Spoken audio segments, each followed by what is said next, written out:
Hello దోస్తర్, ఎట్లున్నారు? మస్తున్నారులే. ఏంటి రాజగోపురం అనుకుంటున్నారా? అదే అండి, మన జీవితంలో ఖచ్చితంగా ఒక్కసారైనా మన కంప్లీట్ లైఫ్ టైంలో వెళ్ళాల్సిన the best temple Tiruvannamalai. So మన శివుడు ప్రశాంతంగా కొలువై ఉన్నాడు అక్కడ. ఈ టెంపుల్ ఎన్విరాన్మెంట్ అండ్ ఆ నంది విగ్రహము, 1000 స్తంభాలు ఉండే ప్లేస్ చాలా చాలా చాలా బాగుంది. మాటలు లేవు చెప్పుకోవడానికి, ఆ రేంజ్లో ఉంది. అండ్ 2 గోపురాలు స్ట్రైట్గా ఉంటాయన్నమాట. ఒకటి రాజగోపురం, ఇంకొకటి బ్యాక్ సైడ్ ఉంటుంది. సో రాజగోపురం నుంచి ఎంటర్ అవ్వచ్చు. బ్యాక్ సైడ్ కూడా మనకి ఎంట్రీస్ అయితే డిఫరెంట్ సైడ్స్లో ఉన్నాయి. బట్ మీకైతే పీస్ చాలా దొరుకుతుంది. 1000 స్తంభాలు అన్నాను కదా, అది ఇదే. సో మనం లోపల వెళ్ళి ప్రశాంతంగా కూర్చోవచ్చు, పడుకోవచ్చు, రిలాక్స్ అవ్వచ్చు.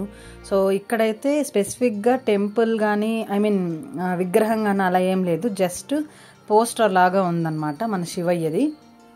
బట్ ఆ స్తంభాల మీద ఉండే ఆర్కిటెక్చర్ అండ్ విగ్రహాలు అయితే చాలా బాగున్నాయి. అభిషేకం చేసినట్టు రకరకాల మనకి మామూలుగా స్తంభాల మీద కానీ గుళ్ళ మీద కానీ ఎలా అయితే విగ్రహాలు ఉన్నాయో అలా ఒక్కొక్క దానికి ఒక్కొక్క అర్థంతో చాలా బాగున్నాయి అన్నమాట. నేనైతే అన్ని క్యాప్చర్ చేశాను ఓపిక్గా. సో ఎలా వెళ్ళాలి ఏంటి అనే విషయానికి వస్తే, మనం మామూలుగా బెంగళూరులో ఉన్నట్టయితే కరెక్ట్గా ఒక 4 అవర్స్లో రీచ్ అయిపోవచ్చు తిరువన్నామలైకి.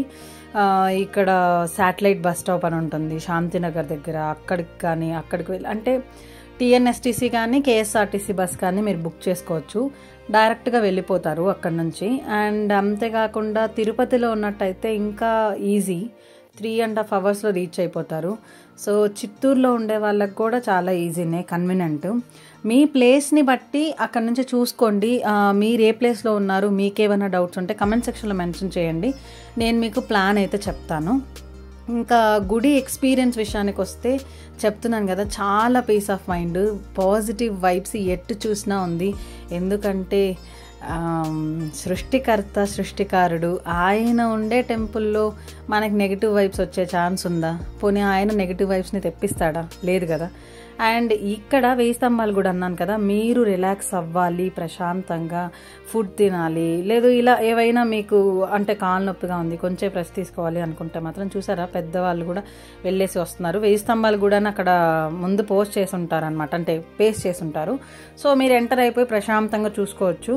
అండ్ అమ్మవారి టెంపుల్ ఉంది ఎక్కడ అంటే ఎగ్జాక్ట్గా మన శివయ్య టెంపుల్ గోపురం తర్వాతనే ఉంటుంది. చాలామంది వెళ్తూ ఉంటారు, వెళ్ళిపోవచ్చు. అండ్ నేనైతే మార్నింగ్ స్టార్ట్ అయ్యాను బెంగళూరులో, ఒక 10కి బస్సు, 2కి రీచ్ అయ్యాను. ఎందుకంటే హెవీ ట్రాఫిక్ వల్ల మనకు అంత టైం పట్టింది. బట్ మ్యాక్సిమం 5 అవర్స్, దానికి మించి అయితే పట్టదు. అండ్ అక్కడ దిగేసి ప్రశాంతంగా రాజగోపురం అని అంటే, లేదు తిరువన్నామలై టెంపుల్కి ఎలా వెళ్ళాలి అని అంటే అలో చేస్తారు. ఇక్కడ టైమింగ్స్ ఏంది అంటే 5:30కి ఓపెన్ చేస్తారు, 7:30, 8 వరకు, లేదు సోమవారాల్లో అయితే 8:30 వరకు ఓపెన్లో ఉంటుంది. ఇక్కడ మామూలుగా ఓపెన్లో ఉండే టైమ్స్లో అయితే బస్ వాళ్ళు గోపురం ముందరే ఆపేస్తారనమాట. మీకు ఏ ఎంట్రీ అయితే ఏ ఎంట్రన్స్ దగ్గరగా ఉంటుందో అటుపక్క వెళ్ళచ్చు. క్లోజ్డ్ టైం కదా, నేను దిగింది 2 అలాగుంది. సో 5:30 కదా ఓపెన్ చేస్తారు. సో వాళ్ళు అక్కడ స్టాప్ చేయలేదన్నమాట గుడి ముందర. కాకపోతే బస్ స్టాండ్ నుంచి ఒక 1 కిలోమీటర్ అంతే, ప్రశాంతంగా రావచ్చు. ఫుడ్ అయితే బస్ స్టాండ్ దగ్గరలో తినండి. అండ్ ఫోన్పేలు, గూగుల్ పేలు ఇలా బాగా అలవాటు ఉండే వాళ్ళు మాత్రం దయచేసి క్యాష్ విత్డ్రా చేసుకొని వెళ్ళండి. ఎందుకంటే most of the shops Google పేలు ఇవన్నీ వాళ్ళు యూజ్ చేయరు. మెయిన్ అదైతే నేను అబ్జర్వ్ చేశాను. అండ్ ఈవినింగ్ వ్యూ కూడా నేను చూశాను, చాలా బాగుంది, లైట్స్తో కలకల్లాడుతూ ఉన్నింది. అండ్ అంతేకాకుండా వాష్రూమ్ ఫెసిలిటీ కూడా ఉంది. ఆడవాళ్ళ కోసం చెప్తున్నాను, వాష్రూమ్ది కూడా ఎందుకు చెప్తావు ప్రతి టెంపుల్కి వెళ్ళినప్పుడు అనుకోవద్దండి. ఎందుకు అంటే అది మస్ట్, ఏ మనిషికైనా సరే. ఈవెన్ మీ ఫ్యామిలీతో తీసుకెళ్ళినప్పుడు కూడా వాళ్ళకి ఉంటాయి కదా కొన్ని కంఫర్ట్ లెవెల్స్ అనేవి ఉండాలి అని అంటే, వాళ్ళు కొంచెం ఫేస్ వాష్ చేసుకోవడానికి కానీ వాష్రూమ్కి వెళ్తే ప్రశాంతంగా ఉంటారు. సో దాన్ని బేస్ చేసుకొని చెప్తున్నాను. గుడి లోపల ప్రసాదం కౌంటర్ నుంచి స్ట్రైట్గా వెళ్తే జస్ట్ ఒక 100 అడుగులు అలా వెళ్తే చాలు, టెంపుల్ పక్కనే వాష్రూమ్ ఉంటుంది. సో తీసుకెళ్ళండి మీ మమ్మీ వాళ్ళతో వెళ్తే మాత్రం. ఇంకా అంతేకాకుండా ప్రసాదం అయితే మనకి రీజనబుల్ ప్రైజే, 10 రూపాయలకి 10 రూపాయలకి ఒక కప్పు పులిహోర, లేకపోతే బెల్లపన్నం, పొంగల్, ఇలా రకరకాల ఆ టైంకి వాళ్ళు ఏమైతే చేస్తుంటారో అవి ఇస్తారు. మనకు మామూలుగా ప్రసాదం ఒక కప్పు ఇస్తారు కదా గుడిలో, ఇక్కడ 10 రూపాయలకి కొనుక్కోవాల్సిందే అండ్ వేరే ఆప్షన్ లేదు. అండ్ మనకి రిలాక్స్ అవ్వడానికి అయితే చుట్టూ చెట్లు, ఎంత ఎండ ఉన్నా సరే నేను ఒక 4:30కి అంతా అలో చేసేసారు. సో అప్పుడు ఎంటర్ అయ్యాను. నాకైతే ఎక్కడ ఇబ్బంది అయితే రాలేదు. ప్రశాంతంగా కూర్చొని నీడ ఎక్కడ పడితే అక్కడ ఉంటుంది, హ్యాపీగా రిలాక్స్ అవ్వచ్చు. నేను 3 సార్లు దర్శనానికి వెళ్ళాను. ఆ 3 సార్లు కూడా ఏంటి అంటే 5:30కి ఫస్ట్ వెళ్ళిపోయాం కదా, సో ఎంటర్ అయ్యే టైంకి చాలా మంది రాలేదు, ఫ్రీగా దర్శనం అయిపోయింది. అండ్ మీకు కొంచెం తొందరగా వెళ్ళిపోవాలి అనుకుంటే 50 రూపీస్ పే చేస్తే ఫ్రీ దర్శనం కాకుండా పేయబుల్ దర్శనం కూడా ఉంటుంది. దానికి కొంచెం తొందరగా క్యూ అయితే ఉంటుంది.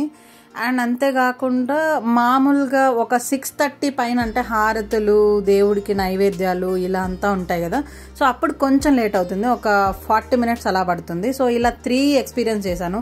ఫ్రీగా వెళ్ళాను, 50 రూపీస్తో వెళ్ళాను, మళ్ళీ క్యూలో కూడా వెయిట్ చేసి వెళ్ళాను. ఇంకా వేరే చోటుకి వెళ్ళాలనే ప్లాన్లో లేను. అండ్ ఇంకో గొప్ప విశేషం ఏంటంటే ఇక్కడ పౌర్ణమికి మామూలుగా బాగా చేస్తారు తిరువన్నామలైలో సెలబ్రేషన్స్. ఈవెన్ దీపాలు పెట్టేవాళ్ళు కానీ, కోరికలు ఉండేవాళ్ళు కానీ ఒక లిస్ట్ చెప్పేసుకొని ఇక్కడ దీపాలు పెట్టేసి గిరి ప్రదక్షిణ అంటారు. ఇక్కడ చుట్టూ లింగాలు, టెంపుల్స్ అన్నీ ఉన్నాయన్నమాట. అవన్నీ వెళ్తారు. నేను పౌర్ణమి రోజు వెళ్ళలేదు, నార్మల్గా గుడిని దర్శనం చేసుకొని, దేవుడిని దర్శనం చేసుకొని ప్రశాంతంగా వద్దాం అన్న దాంతో వెళ్ళాను. గిరి ప్రదక్షిణ చేయాలి అనుకునే వాళ్ళు పౌర్ణమి అప్పుడు వెళ్ళారు అంటే 14 కిలోమీటర్స్ అనమాట. ఆటోల్లో అయినా తిప్పుతారు, టెంపుల్ దగ్గర దింపుతారు, దండం పెట్టుకొని ప్రశాంతంగా రావచ్చు. నార్మల్ డేస్లో అయితే వాళ్ళు కనీసం 500-600 ఛార్జ్ చేస్తారు. అది కూడా మనకి ఎవ్వరు ఉండరు, చుట్టూ కంపెనీ ఉండదు, ఏమీ ఉండదు సింగిల్గా వెళ్తే. ఆ గిరి ప్రదక్షిణ అప్పుడైతే అందరూ ఉంటారు, షేర్ ఉంటుంది, ప్లస్ రీజనబుల్ కాస్ట్లో ఉంటుంది. సో ఇది మెయిన్ ఇక్కడ గిరి ప్రదక్షిణ అనేది ఫేమస్ అండి. సో ఈ తిరువన్నామలైలో ఇంకా అది మెయిన్ ఇంటెన్షన్. మీకు గిరి ప్రదక్షిణ చేయాలి అనుకుంటే కొంతమంది మొక్కుంటారు, మాకు జాబ్ వస్తేనో దాని తర్వాత వస్తాము అలాగా. సో మీరు గిరి ప్రదక్షిణ ఎక్స్పీరియన్స్ చేయాలి. ఆ చుట్టూ లింగాలు, రమణ మహర్షి ఆశ్రమం ఇలా చాలా ఉన్నాయి. బట్ ఆ టైంకి నాకు కుదరలేదు. సో అది కాక పౌర్ణమి కాదు, వాళ్ళు ఎక్కువ ఛార్జ్ చేస్తున్నారు. సో అందుకని నేను వెళ్ళలేదు. 3 టైమ్స్ దర్శనం చేసుకొని ప్రశాంతంగా అక్కడ కూర్చొని మళ్ళీ బస్ ఎక్కేసి రిటర్న్ అయిపోయాను నైట్. సో అదండి సంగతి, నా ట్రావెల్ ఎక్స్పీరియన్స్ అండ్ ఎలా వెళ్ళాలి అండ్ అక్కడ ఏమేమి ఉంటాయి ఏంటి అనేది కూడా నేను ఎక్స్ప్లెయిన్ చేశాను. స్టిల్ మీకు ఏమైనా డౌట్స్ ఉంటే మీరు కమెంట్ సెక్షన్లో మెన్షన్ చేయండి. అండ్ తిరువన్నామలై లొకేషన్ కూడా నేను మీకు పంపుతాను. బస్ స్టాండ్ నుంచి దిగ్గానే ఎగ్జాక్ట్గా 1 కిలోమీటర్కి మీకు గుడి అనేది వచ్చేస్తుంది. సో అదండి సంగతులు. ఉంటాను మరి, టాటా, బాయ్ బాయ్.